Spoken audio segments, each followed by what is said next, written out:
My question is to the Minister for the Environment.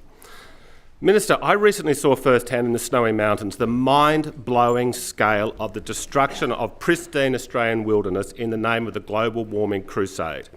Now, Scotland is 1/10 the size of New South Wales in terms of landmass, but Scotland has destroyed 17 million trees for solar and wind farm in their effort to change the weather. How many trees will be destroyed across New South Wales in the name of saving the environment? I always like it when the honourable member asks me a question. It's always an interesting question.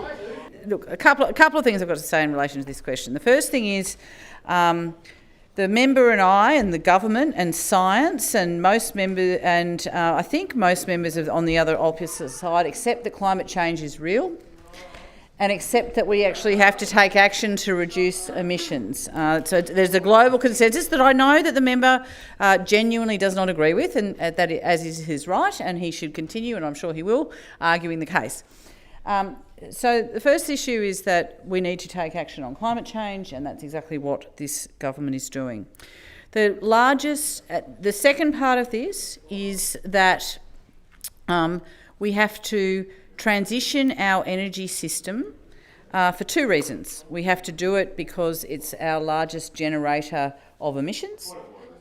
Point of order has been taken. The Honourable John Ruddock. The question was very specific. It was how many trees are being killed across New South Wales in the name of global warming. Now, you said you don't know, but you must have some type of an indication, or you can take it on notice and get back to us.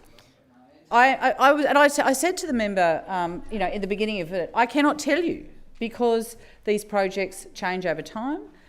We have a system in New South Wales, which is how we manage infrastructure going in through then offsetting that and actually putting more money into environment elsewhere. This is actually quite straightforward, and I don't walk away from the fact that we've got large infrastructure projects in relation to the renewable energy rollout, because as I was saying before, there's two reasons that we're doing it. Yes, we need to get down emissions, but the second part of this is coal-fired power is coming out of the system in New South Wales in the next 10, at the most 15 years. If we do not replace that, the lights will go off and prices will skyrocket, and that is not something this government's prepared to do. We've already made decisions around extending Eraring. We're getting on with what used to be, and I think continues to be, the bipartisan renewable energy roadmap, and that work is well underway. We're hitting the targets that we need to be there. Central West Orana is well underway, and I would acknowledge, particularly if we want to talk about the support in the community in relation to this, if you look at the outcome of the election on Saturday, it is clear that there is strong support for the need for us to take this action. In relation to the number of trees, I can't tell you. And I've said that. I'm not going to take it on notice because I'm not able to tell you. That is actually the answer. But one thing that I would say as the Environment Minister is I care about every tree.